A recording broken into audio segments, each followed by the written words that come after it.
What's up, guys? I got another top 10 weapons in Destiny. This one will be about the PvE weapons, the ones that are strictly made for story, nightfall, weekly, all those other things besides the Crucible. Just like my last video, which you can click here now to go see, I'll be putting this little Zura icon on the guns that can be sold by him, which is pretty obvious. You guys can probably figure that out. I'll be making a PvP top 10 weapons soon. This top 10 is coming before the House of Wolves DLC and after the recent Pulse Rifles patch, which I am now labeling it. So keep that in mind if there are any amazing guns that I left out and you're watching this many months from now and I can't do anything about that. But anyways, let's get started. At number 10, we have the Hunger of CROTA. This is a rocket launcher. It's practically a baby GJALLERHORN. Acquired in CROTA's End Easy Mode. It shoots tracking missiles that explode, leaving cluster bombs, which are tiny grenades if you didn't know that, where it hit. The only problem I have with that is the bombs drop where it is shot, so that if you're shooting at a Shrieker, which is high up above, or anything else that flies like a wizard, the cluster bombs will drop and they will not at all hurt whatever it is you shot it at. That's the only thing I have against it. What it has going for it is that it's solar burn and it is a 331 weapon. It also deals bonus damage to Hive Majors, so it is definitely something to carry around in if you do not have a GJALLERHORN in CROTA's End. At number 9, we have the Vision of Confluence. This is, as I said before in the last video, a lazy man scout rifle. Just hold the trigger and it'll shoot for you. I don't know why it's labeled a scout rifle.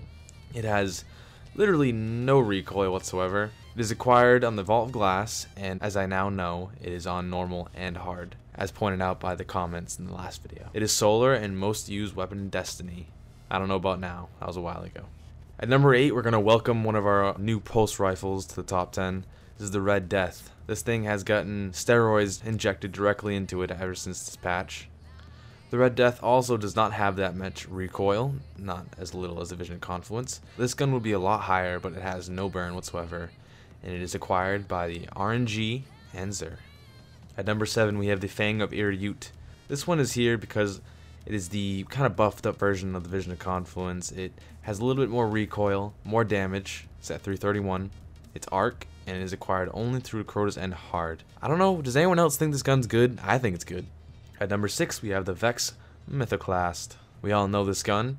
It is the most well-rounded gun in my opinion. It has very good damage, very easy to use. You can give this to a freaking toddler and he'll use it. It got a buff to 323 damage, which was a while ago, but you know, it's what it is. It's solar. It is a fully automatic fusion rifle, which is always fantastic to have.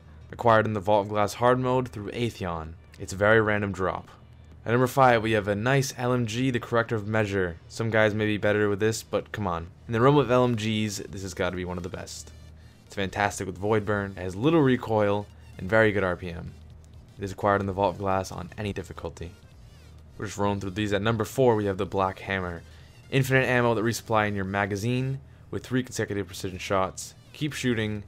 It absolutely destroys most bosses. I say most because most bosses stand still and you can just line up a pretty headshot and just keep shooting. As for some, like the Archon Priest, you cannot. This one is acquired through CROTA's End on normal. It is dropped when you kill CROTA on CROTA's End normal, and it is solar burn. At number 3, we have the infamous FATEBRINGER, one of the most wanted guns in Destiny. I used to get into lobbies with a bunch of people trying to get this gun, and few would come out with it. Some people would come out with it that already had it. This is the mother of all hand cannons in PvE, still talking about PvE weapons here. It shoots bullets with fireflies, so precision shots explode. And when you're using a hand cannon, why wouldn't you be shooting for the head? So that is just a double bonus there. Also, to add more, you can also put on explosive rounds, which double the explosiveness, but I prefer not to, because that kind of takes away from the damage and spreads it about the area. So if you're shooting at one enemy, you're not going to go through them as fast as you were if you did not have it on. This is acquired in the Vault of Glass.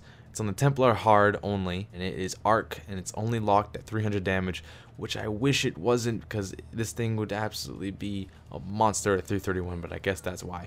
At number 2, we have the Icebreaker. This is the truly infinite gun. It beats the Black Hammer due to its lack of consistency. I'm talking about the Black Hammer's lack of consistency.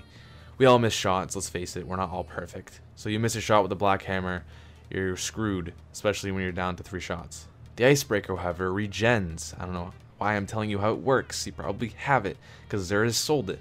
You could sit on top of the Templar for days and keep shooting at him and get your Fatebringer. It is solar, and Xur sells it, and so does RNG, just rarely drop it. At number 1, we have something that I guess anyone in their rightful minds could guess. We have the GJALLERHORN. Enough said. Thanks for watching. But in all seriousness, it just wrecks everything. It locks onto things. The Wolfpack rounds is what really makes this gun what it is. What really defines a GJALLERHORN is when you're looking for a CROTA's End hard mode run and you're on CROTA, what is the first thing you ask someone or they ask you? It's usually, do you have a galley? And your answer is yes or no, or I have hunger CROTA, which is sometimes okay, and then you gotta say, hey, I got an icebreaker. But if you have a GJALLERHORN, you're pretty much set, you're in that party, you're gonna beat CROTA. Sold never by Xur, except for that one time, which I fucking didn't buy, and of course is dropped by RNG in the most randomest places. And it's solar burn. But anyway guys, thanks for watching. This is my take on the top PvE weapons. Of course, this is not my only take. I have taken consideration from other people. I have a PvP top 10 list coming your way, so be subscribed for that. And I'll hopefully see you guys in the next one. Peace.